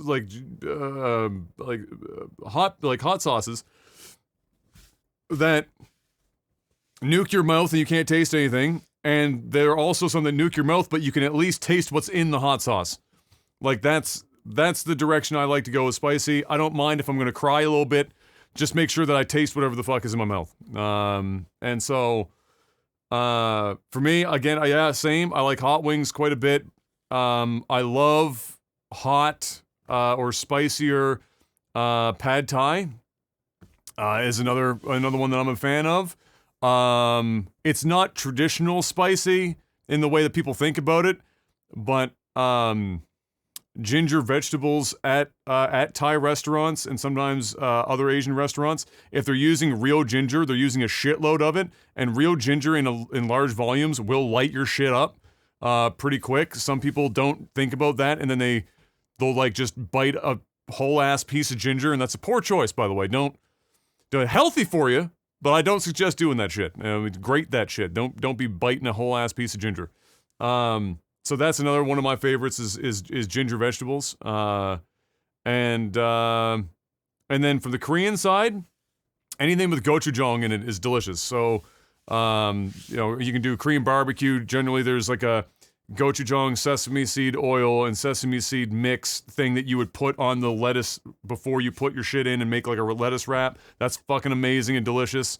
And kimchi is, oh my god, I could eat kimchi until I fucking died of overdosing. If you could overdose on kimchi, I'd go out that way. Do it up. And those are my tops. Not that kimchi is always spicy, but yeah, nevertheless. Spicy kimchi is pretty dope. G-Bros, at what point in life should someone consider themselves old? What are your thoughts on getting older yourselves? Man, that's like one of those things that when you're younger, I think the older you get, the more the number like goes, gets pushed out further and further, further and further. It's like when you're really young, you're like 30 years old is old, and then you hit 30 and you're like, wait a minute, I still don't really know what I'm doing in my life, but I'm 30. Maybe 30's not that old, and then you go on and on. I don't know. I mean, my body feels like it's 1,000 years old because it's a fucking mess. But I don't feel like because you don't dramatically change often after, you're 25, 26, you're kind of locked in as a person with a few exceptions. Like if you told me that it's been, 8 years since that point, like I don't feel like I'm any different now other than I don't lift as much weight than I was at 25. I don't feel any different. I've got less hair, and my legs are fucked. That's like the two primary factors there. That's pretty much it. Everything else feels basically the same. So I don't know. And then I look at Dad, and Jeff would look at his dad as well, and just people are healthier for longer on average now. My dad's 70 years old, and he's sure as shit stronger than I am, and he's still outside doing hard ass, like building rock walls and shit just in his spare time while doing whatever the fuck else around, and he just does it fine, and he's okay, and he's 70, and he's got ailments and shit, but he's perfectly fine. So, I think that age, the number doesn't mean anything. It's how is your body doing. So like if you're 65, 70 years old, or like my dad or Jeff's dad, and their bodies haven't like fallen the fuck apart, and they're still able to do basically whatever they would want to do, the age doesn't really mean all that much. Yeah, you might not be able to do as much as you did at 20, obviously. You're not as athletic at 65 years old as you were when you're 20, but you're not really slowed down all that much, then, you know, I think that's the bigger marker than anything. Like, health is paramount to age as a number, because you could be like me, you could be 32 years old and your body's dog shit and you feel like you're 75, but, you know, other than that, my health is great. So, like, I don't have any major ailments, it's just whatever. I think that's more important than anything else. Like, somebody could be 20 years old and have serious health issues, and somebody could be 50 and have no health issues, and that 50-year-old is going to have a better standard of life than that 20-year-old because of their health. So that's how I look at age anyway. It's less about the number, more about, you know, your health and how much you can still do comfortably. You know, that's I think the bigger metric for me. Yeah, I mean, I'm pretty much feel the same way. I mean, my dad is 59 and he's turning 60. My dad is in infinitely better shape than me. I'd argue my dad is probably in the best shape of his life, if not pretty close to it. And, you know, my dad doesn't like getting old. So, you know, I don't think anyone loves the idea. Yeah. My dad, like, kind of fears it. Like, he really doesn't like it. He doesn't even like talking about it, right? I'm like, Dad, you're turning 60, man. He's like, fuck off. Don't tell me that. But he's in great shape, right? And he says the same thing. It's all about how you feel, right? Yeah. Like, as for me, I definitely feel older, but I still feel young. Yeah. So I think more of it is, I don't feel old, but I also don't feel young anymore. So, you know, I know I'm 34 years old, and I've seen growth in what I've managed to achieve from 26 to 34. So that gives me hope, I guess, or I draw inspiration from, well, imagine what I can do from 34 to 40, right? So I know that there's still so much time. So yeah, I mean, I'm not a young stud anymore. And it's not that I don't feel young anymore. Like, I don't feel, my body is kind of like what Adam says, is like, my body is different than what it was 10 years ago. You know, I'm just getting bigger in general. You know, I'm not like a 150-pound toothpick anymore. You know, I'm like 183. So the visual of myself, especially looking at photos from 5 years ago, it makes me feel older. Like, I'm like, wow, okay, things have changed. But that's all about becoming older. You know, you start, you know, things just don't work the same. And that's okay. My body's also not completely shut down. I'm very capable of going to work out. I'm very capable of taking care of my health. It's just a matter of finding the time to do it. Before, I didn't have to find the time to do it because just naturally I was young and my body did the work for me. You know, listen, if I worked out for 6 months, I'm sure I'd probably feel 25 again. Because really, it's just, for me, it's just a state of mind. That's all it is. It has really nothing to do with age. And the reality is, I'm 34. Adam's 32. We're pretty fucking young. I mean, I look at my parents. You know, my parents are young. Like, my mom's fucking 55 years old, right? My dad is 59. My parents are young. Like, that is young. I didn't think that when I was 18, 19. I used to think 50 was old. But when you're 34, you realize, like, oh my God, like, the amount of life experience my parents had from 34 to now is like a lifetime. That's what it feels like anyway. So, no, I'm still young. I'm just not a kid anymore. I'm an adult. I've got a kid. You know, that shit'll make you feel a little old in general. Yeah. Like, you know, seeing my son grow up and how fast he's growing and how the years, like, he's going to be turning 3. It's like, dude, where did the time go? and my time's also been going that fast. So, yeah, I still feel young. To answer your question, I still feel young enough. I don't even feel middle-aged yet. What, this comes up from 8910. What will be your next big purchase? I mean, depends on what classified as big. For me, it's, Yeah. Em and I, our goal is to obviously get our house. That would be the next. I mean, that's like your life's big purchase is your first house. So that's the next one for me. I don't have any other major purchases, really, I can think of. Yeah. That's pretty much it. Yeah, I mean, for me, it would probably be another rental property, if that counts. But, yeah, I mean, I don't know. I genuinely, I have everything I need. Like, there's not really, at this point, there's not really anything that I go, I mean, there's a couple of things I'd like to do around the house for the house. But, I mean, I'm not sure what's classified as a large purchase, right? It's very subjective. Yeah. A large purchase to me is like $100,000, right? Yeah. A large purchase to somebody else might be $5,000. Yeah. So I'm not really sure what that means. I mean, there's probably about $20,000 worth of $25,000 worth of stuff I'd like to do for my property, my house, which I guess is still large, but it's not like life altering, like buying a house or something, like a major commitment, or buying a car or something.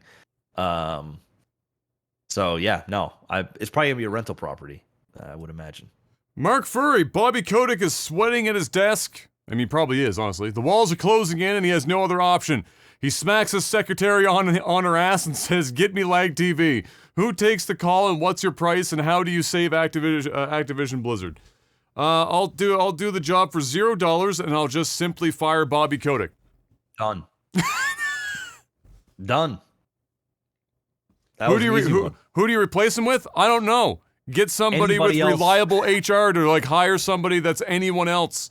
Just somebody that doesn't take enormous fucking bonuses for doing basically fucking nothing. Would be a start. Also somebody that doesn't ignore the hideous amounts of sexual harassment happening within the company.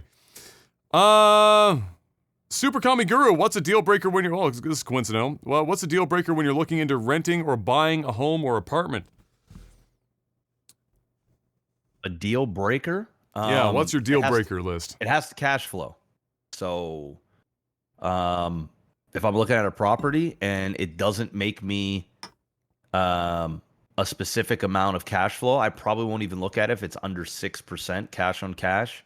When I say cash on cash, means the money I put in. So say, for example, I bought just for easy layman's terms, say I bought a duplex for $100,000, which would never happen, but I'm just saying this for layman's terms. In a utopian society. Yeah. $100,000 to buy a duplex, right? So I need to put 20% down, which is $20,000 plus closing costs and whatnot, which might be another, 25, we'll say $3,000. So $23,000 all in.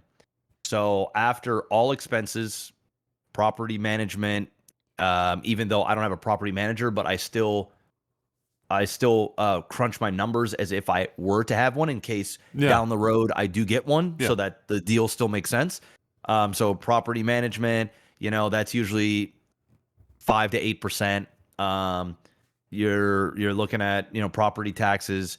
If you have to pay any type of utilities, usually it's water, that you have to pay for both because a lot of times they're not separate.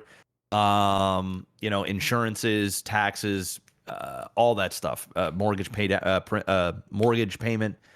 So after all that is done, I want to make bare minimum 6% cash on cash. So if I put $23,000 in, I want to make 6% a year in cash flow, as in cash every year. So that's not including principal pay down, where they're paying down your mortgage, or appreciation. They don't come into the fold. Obviously, I still calculate that to see what my overall return will be, which I usually like to be at about 20% or more, which is pretty easy to do if you buy property at this point. I mean, just in appreciation, it's going up double digits like every year.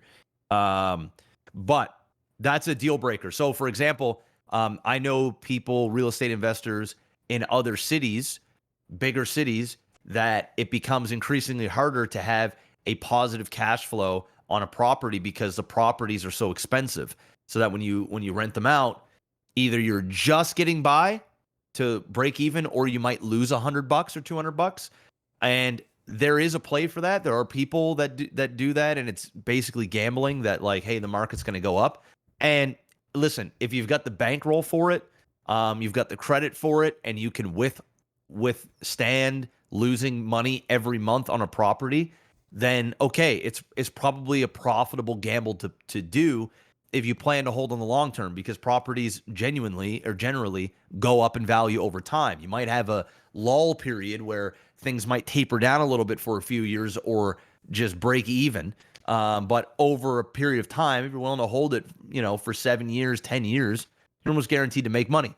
I don't play that game. I want to make sure that I'm getting my money on the deal. So that is an absolute deal breaker for me. I don't care what it is. The only way I would ever buy a property that didn't cash flow on day one is if I bought an apartment building that was severely undermanaged, as in they're way overpaying for maintenance, they're way under rents. So like say it was a 10-unit apartment building, 2 bedrooms each, and they're renting out for $600 a month. Obviously, I know that I can get those rents to go up probably double. Right. So if the cash flow is negative $500 a month after all expenses, but I notice that there are 10 units that are heavily under rented, and if I were to up those rents over the next few years while tenants start coming in and coming out, and we add the upgrades, then next thing you know, you could be in a positive cash flow of $3,500 a month. That's the only way I would ever do it. And there'd have to be clear indication. If not, it's a total deal breaker. What about if you were buying a property for yourself? So that's if you're investing. What are deal breakers when if you were looking at a house when you were buying it for yourself? What are your deal breakers there? So one of my deal breakers would be plaster.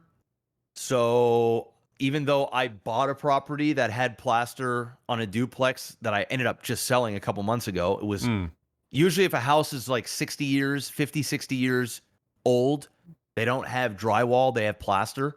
And if the house is that old, there's a high probability it's going to have asbestos. So which will not hurt you if you don't disturb it, right? Like you can put, your regular hole in the wall to put up paintings or drill something in for a TV. Yeah, it's not going to hurt you. No, it's not going to hurt you. But if you are doing major renovations and you're taking down a wall, or it's abatement time, there's a big leak and you got to rip out, whatever, you're dealing with asbestos, right? So that would probably be a deal breaker for me unless I was getting the house on an absolute steal. The only other absolute deal breaker would be there's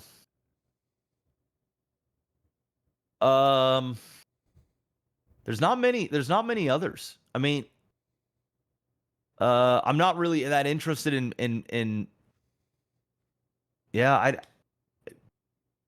I'm trying to think. I mean, the reality is, guys, when you're a real estate investor, you realize, I know it's kind of hard to look at it this way as a residential, buyer that's just going to go out there and buy a house, but you can virtually buy anything and fix anything. If I bought a house that had old electrical, you can repair that. And if you get a good enough deal and you buy that knowing that this is what you have to do and you're getting money down for it, then why not? I mean, a shit location, yeah, but I mean, I'm not going to buy it. I'm not even going to look at the property if it's not in a place that I want to live in, So it's typically, if I'm going to look at a house, they're usually in areas that I would want to live in. I'm not against buying the most expensive property on the street. If it checks all of the things that you want as a home buyer, and that that you are paying top dollar for somebody else's sweat equity, then they're getting the profits, but you're getting the convenience. Outside of that, I don't think I really don't think so. There are things that'll scare people. Like if there's a big flood or a leak in a property, some people are like, whoa, no. But that can all be solved by, once again, calling the right individuals, finding the source of the issue, and addressing it. Or if the issue is like a $70,000 fix, then yeah, you might want to walk away from it because it might not be worth it. So I know I didn't really answer the question all that well, but I think the asbestos one is probably the closest thing to it's not that I'm afraid of it, it's I don't want to deal with it. Like it's just not it's a pain in the ass, especially depending on what the asbestos is in. Yeah. It makes it like, because the difference in the level of abatement that is required for different asbestos products goes from relatively inexpensive and you can actually do it yourself to just burn the house down. Pretty much. To basically gut the entire house. Like, literally. Right. Yeah, so obviously, that's one for me as well. Like, I don't want an older home that's likely going to, have asbestos issues, and plaster is definitely one of the first things that you can look for. There's also like asbestos tiling and stuff in older bathrooms that went even into the 70s that had asbestos. Usually you can cover that though, like you can put floor on floor. Yeah, you can like floor it up and whatnot. But again, it's just like sometimes you just don't want to deal with deal with that shit. So that's probably one. The only, like, somebody mentioned in chat knob and tube for electrical. That is a pain in the ass, because the thing about redoing a whole house if it's knob and tube is you're basically like, I just did it in November. You're either paying triplex. You're either paying for guys to painstakingly pull cable throughout the entire fucking house, or you're tearing drywall or whatever the fuck else off the wall to run the cable more freely. And in some cases, you don't have an option. You have to tear the shit off. So it's a pain in the ass, and it can be expensive as shit. So I'd probably, in most instances, unless I really love the fucking property, which if you're knob and tube, it's an old enough house that you might be like in a character home, and it's really nice. The property's nice. You can bite the bullet, but you better get a good deal, because the amount of work that goes into that. Oh yeah, it's a lot. It's a lot, and it's not one that you can sweat equity your way out of. You need to do that to code, or there'll be permits, everything. Yeah. There is no. And then the next problem. I'll patch this up. The next problem with that is that if they start tearing walls apart and shit, and they find another issue, well, you didn't have to legally fix it before, but now you do. So now you're spending even more money on your shit. So, like, that is the gamble on older homes, is the moment you start tearing a wall out, because they can inspect the home. And if the inspector goes, yep, fine, you might have to, like, do this, that, whatever the fuck. But if you were to, like, if anything were to happen and you tear a wall out and you see that shit, and now you have to fix the shit. It's like it's there legally, now you're kind of obligated to do it, especially if you're somebody flipping the house to sell it later. So yeah, there's a reason why some people don't want to bother with that shit. For me, like, not in terms of like the house specifics in that regard, but like, for me, turnoffs are like, is it trust, or am I relying on every fucking wall being load bearing? Because you can fix things like, let's say you want to have one space be a little bit more open.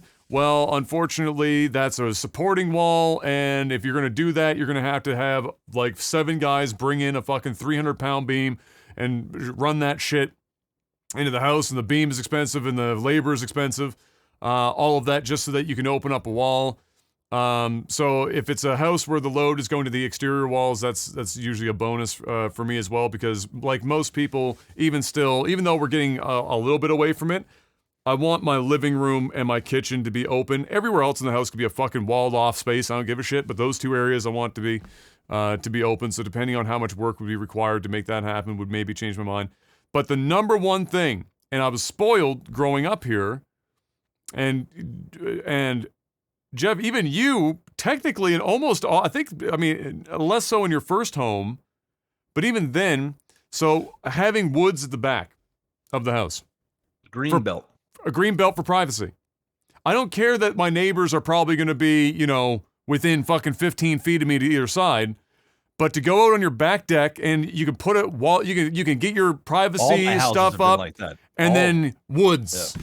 Even if it's only like 300 feet of woods so that you can't see the next development, good enough. Just green belt on the back is like the probably number one. I would take some serious L's on the house to have that in the back, because it really, like, until, like, when I moved into that first house when I moved out of here and I was renting that semi detached, and you go out on your back deck and your neighbors are close on both sides, and you go out the back and you have no privacy and everyone's just looking at each other all the time. That ain't it. It ain't it. So that's probably my number one thing. Here you go, Jeff. Nick asks, are Jeff and Kai excited for the Paw Patrol movie coming out tomorrow? Will it be discussed next week? I'm pumped. Jacked for that new Paw Patrol. Is Kai a Paw Patrol guy? Oh, it's nonstop. It's nonstop. You know what he's been watching? He's been watching these, I didn't even know this side of the internet fully existed. I mean, I knew it existed, but I didn't really see it up close and personal until it came into my living room. So essentially, there are YouTube channels of kids just opening up toys and playing with the toys. And when I say there's an audience for it, it's an understatement. These guys are getting hundreds of millions of views a video. Well, it's just hundreds. It's just on repeat, it's bro. on a loop. It's on a repeated loop. So I said two things are going to happen. All right. Number one is I'm going to make Kai some content. All right. Make some kids content for Kai, because I think it'd be funny to have Dad's voice on the TV while he's watching. Second thing is, when he's old enough, I'm going to get his own little YouTube channel, and then we're gonna call it like Kai Plays or something. I don't know yet. That's gonna be a pain in the ass with YouTube's 4Kids content loophole bullshit that you have to jump through all those hoops now. And we're gonna open up toys. Kai's gonna play with toys. We're gonna see where it goes. That's what's gonna happen. He's a cute kid. We can get lots of toys. It's a win-win. He can pay for his own damn college. There you go. He can sell that Aquaman figure in the future for there you go. For his college education. There's a saying in sports, comes from Brian. There's a saying from in sports that the best players are often the worst coaches. I feel like this isn't limited to sports, though. Have you ever been in a situation where someone who is highly skilled in their craft, whether it be gaming, sports, or whatever, that tried to teach you something or give you advice and just completely sucked at it? 3/4 of the professors I had in university fit that description perfectly. They're people that were pulled out of the corporate world or whatever, whether they were statisticians, or finance was real fucking bad, or economics profs were terrible for it too.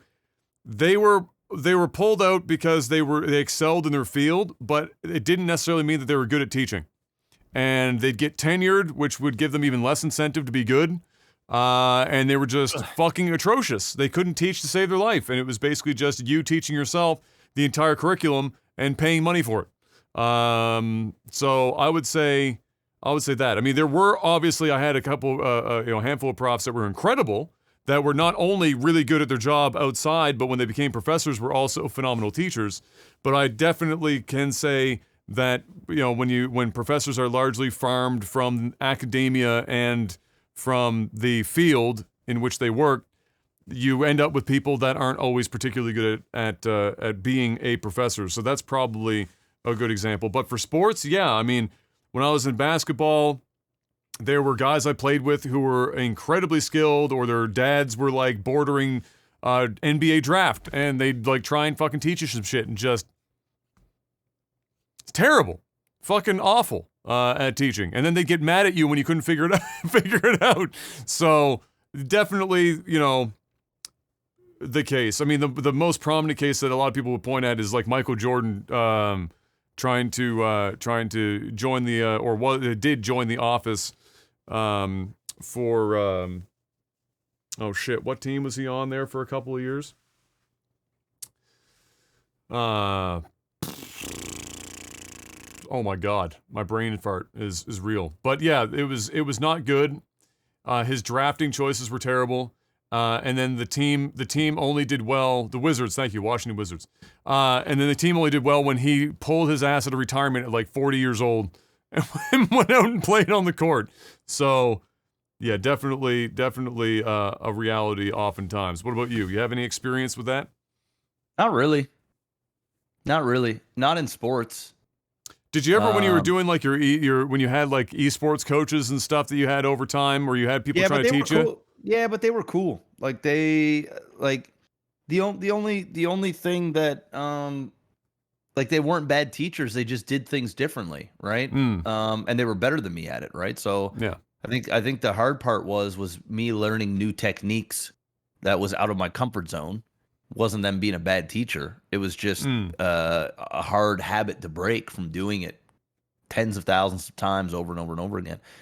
But yeah, I haven't had any bad sporting coaches, and I was in sporting for the first 15, 16 years of my life, team oriented anyway. And I can't remember a single time where a coach has treated me badly or have done a piss poor job at being a coach. So yeah, I don't really know. As for like the teaching and stuff, like of course I've had teachers that were like just really not good at teaching, but they're very intelligent people. Yeah, just have a hard time articulating in a way, at least for me, that was easy to pick up and absorb and understand. Yeah, because it's one thing to know how it all works. It's another thing. It's another set of skills entirely to take that and then bring it all the way down to the fundamental level when you're teaching somebody and building them up to that point is a different skill set that yeah, not everyone has, for sure. Chico, it's a great Jeff. I know you got a good answer for us here. You ready for this one? All right. Chico asks, long time no see. That's true, Chico. Hope you're doing well, buddy. Any recommendations on getting on as to what type of camera I should get to start streaming? Hey, go to Elgato and get yourself a face cam. It's that easy. Brand new. You don't even need to go Logitech anymore. Just grab a face cam. Make it happen. Simple answer.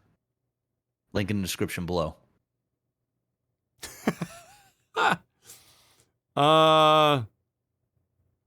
How much time are we running? Oh, we got time for these are two quick ones here.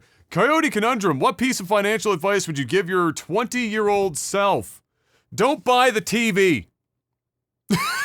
Well, buy the TV, but buy it in cash. Don't buy. Well, I bought mine in cash. Yeah. But I feel like I could have probably, stuck that literally almost anywhere else and had it be more useful. Now, granted, I still have it.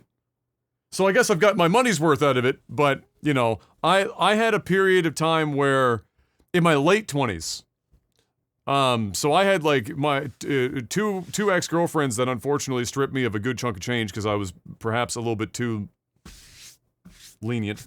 But the thing that happened was, like, I went through, like, all of my early 20s doing work with Jeff and just grinding out, like, we were both working.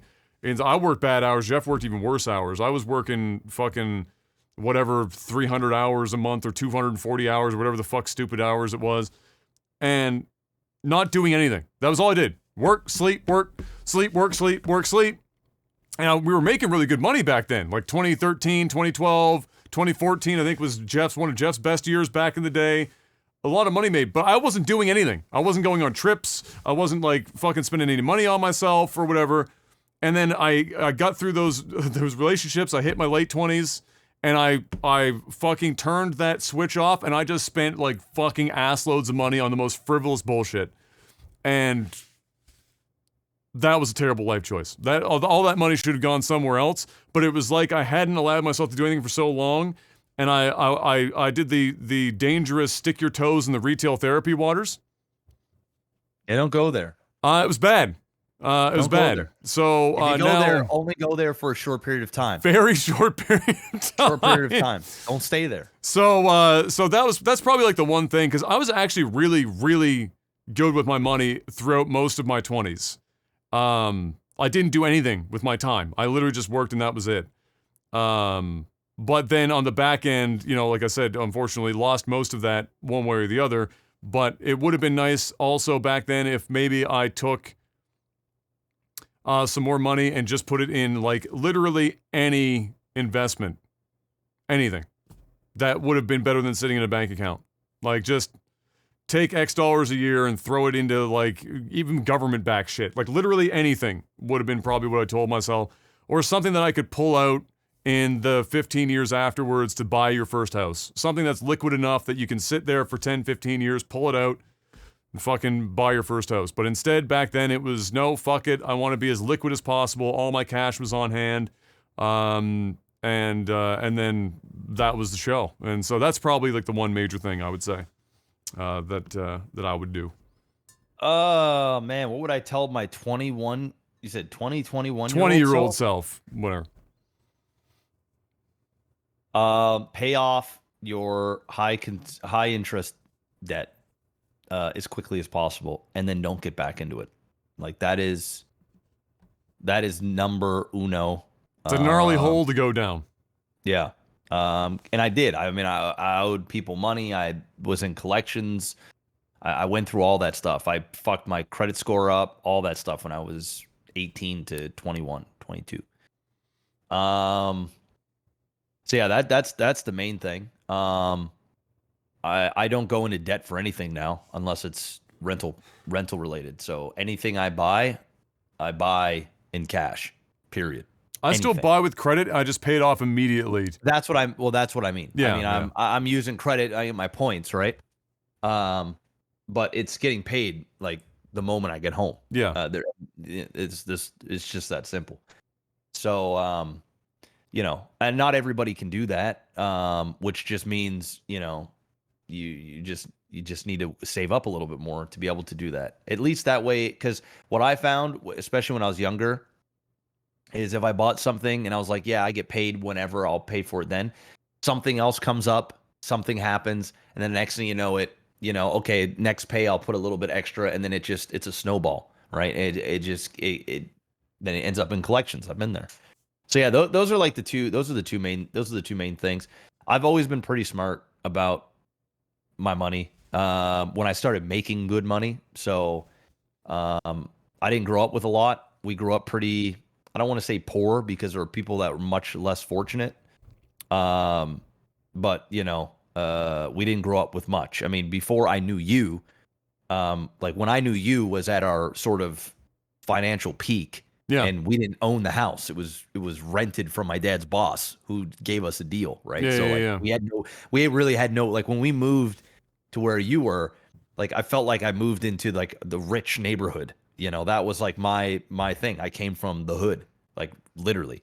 So, you know, we've been on welfare and stuff like that. We were not a middle-class family, and we moved into a middle-class neighborhood, but we were, you know, kind of faking it till we making it type thing. So when I started making money, in the beginning, I blew some, you know, bought a car and stuff. I paid off my debt, but I bought the RSPs to offset my taxes. I put money into a tax-free savings account and invested. You know, I have, you know, investments that I started back when I was 25 that, you know, are just from regular mutual funds that are just going, whoa. You know, in the beginning, you didn't think anything, but it starts to compound pretty, you know, it's slow and then it starts happening pretty quick. So, yeah, I would tell myself to put something away, you know, but also spend because you're young. Because like what Adam said is, if you don't do anything for yourself,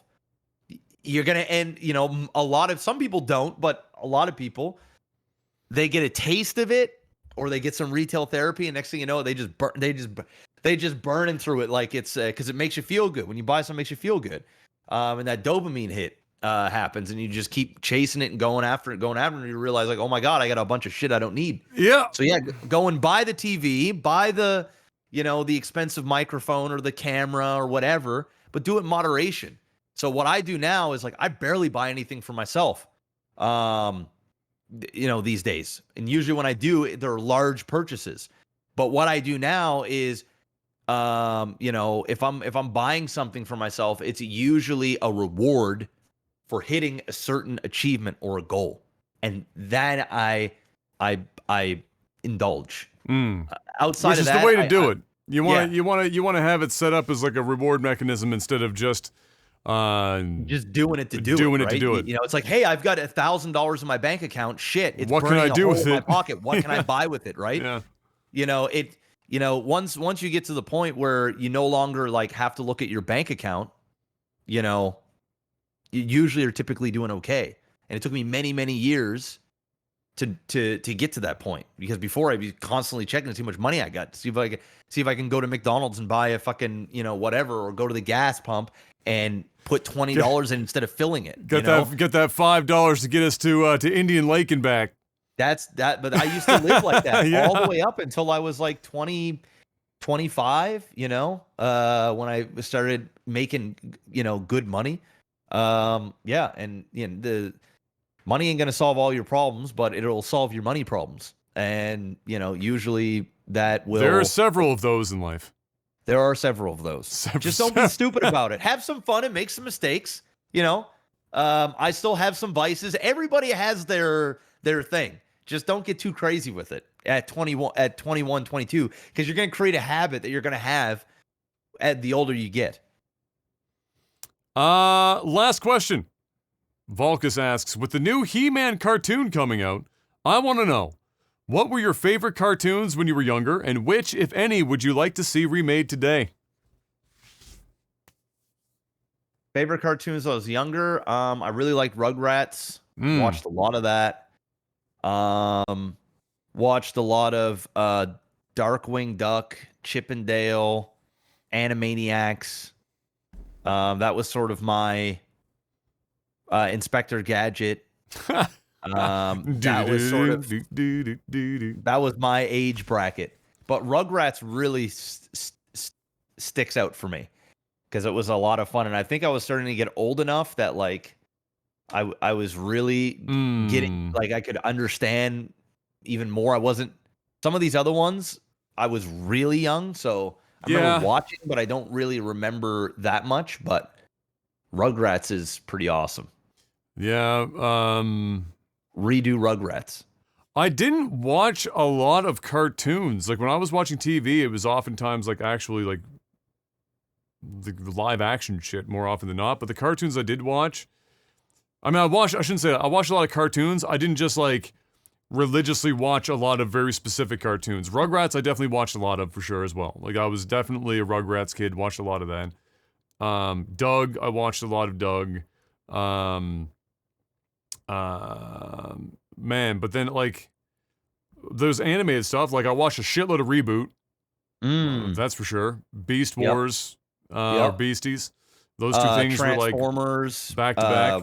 Watched a lot of Transformers, Teenage Mutant Ninja Turtles. Yeah, watched quite a bit of that. Gargoyles. Yeah, so there's like, if you go back a little bit further to the stuff that you just watched a little bit of, like Gargoyles and X-Men and Spider-Man and Batman the Animated Series, and there was a bunch of them that were there even for short periods of time. Biker Mice from Mars, Street Sharks, all that like random like almost one-off type shit. Watched all sorts of that nonsense. And I was the kid, we didn't have like any fucking television channels here, ever. We never had cable. It was just whatever, like the most basic package that you got was what we had. It was like 8 channels, and 3 of them were some version of fucking news, and then the rest of it was like whatever you had. And one of those was YTV. Channel 27 was what it was here for us. And so even when I was older, I was still watching a lot of like kids pointed television because it's all we had. So I'd watch like a lot of like SpongeBob, and a lot of some of the more live action stuff like Breaker High, Radioactive, Student Bodies, Like YTV had a lot of stuff that was like kind of teen oriented, but it was still like, you know, skewed younger than maybe me by a couple of years. But yeah, I watched a shitload of fucking all sorts of nonsense, but it had to be on one of our 7 channels, which wasn't very much. Like we didn't have Nickelodeon, for example, or some shit. Like I didn't have that here at the house. So, yeah. So there you go. But yeah, Student Bodies, that was a great show. Radioactive was a great show. There was a tennis one that I can't remember the name of that I also watched a fair amount of. There was some good television to watch.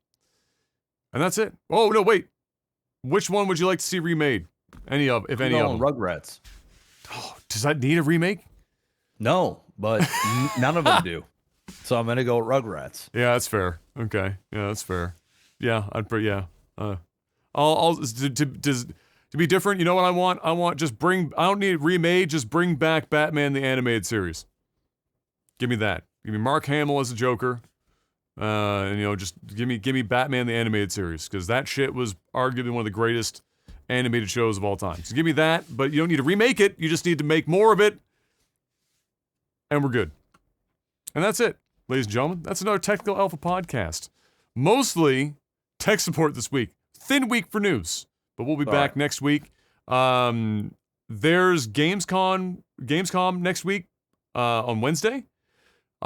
Which is great because it's not Thursday, but I won't be here. Em and I are going away to the family home for a couple of days before the summer's over. And so I will do my best to catch up on whatever happens during that opening day upon my return, and we'll talk about whatever we can when that happens next week. But we will return next week. And thank you very much for stopping by. Hope you enjoyed yourself. Spread the word about Technical Alpha if you think other people might like the show. Check us out on patreon.com/lagtv, LAGTV, if you want to financially support this 5-alarm fire. And until we see you guys next week, thank you once again. Stay safe out there and have a good one. Peace. Peace.